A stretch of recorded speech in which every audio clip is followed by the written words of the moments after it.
കേരളത്തിലെ BJP പ്രഭാരി Prakash ജാവ്ദേക്കറുമായി CPM നേതാവ് EP. Jayarajan കൂടിക്കാഴ്ച നടത്തിയത് മുഖ്യമന്ത്രിക്ക് വേണ്ടിയാണെന്ന് പ്രതിപക്ഷ നേതാവ് വി.ഡി. സതീശൻ. കൂട്ടുപ്രതിയെ ഒറ്റിക്കൊടുത്ത് മുഖ്യമന്ത്രി രക്ഷപ്പെടാൻ ശ്രമിക്കുകയാണ്. ലാവ്ലിൻ മാസപ്പടി കേസുകൾ ഒത്തുതീർപ്പാക്കാൻ മുഖ്യമന്ത്രിയുടെ ദൂതനായാണോ ഇ.പി. ജാവ്ദേക്കറുമായി സംസാരിച്ചത്? കൊണ്ടുനടന്നതും നീയേ ചാപ്പ, കൊല്ലിച്ചതും നീയേ ചാപ്പ എന്ന ഈരടിയാണ് ഇ.പി. ജയരാജനോട് പിണറായി ചെയ്തതിന് ഏറ്റവും ചേരുന്നതെന്ന് സതീശൻ പരിഹസിച്ചു.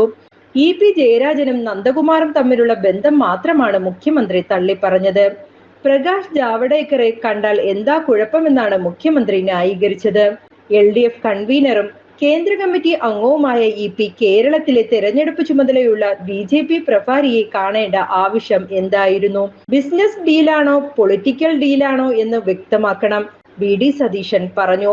2021 ബി.ജെ.പി സി.പി.എമ്മിനെ സഹായിച്ചിട്ടുണ്ട്. അതുപോലെ സഹായിക്കാനുള്ള ധാരണയാണ് ഈ തെരഞ്ഞെടുപ്പിലും നടത്തിയത്. കരുവന്നൂരിലും മാസപ്പടിയിലും ഇ.ഡി കടുപ്പിച്ച അന്വേഷണം എന്തായി? ഭീഷണിപ്പെടുത്തി വോട്ട് അപ്പുറത്തേക്ക് ചെയ്യിക്കാനുള്ള കടുപ്പിക്കൽ മാത്രമായിരുന്നു അത്.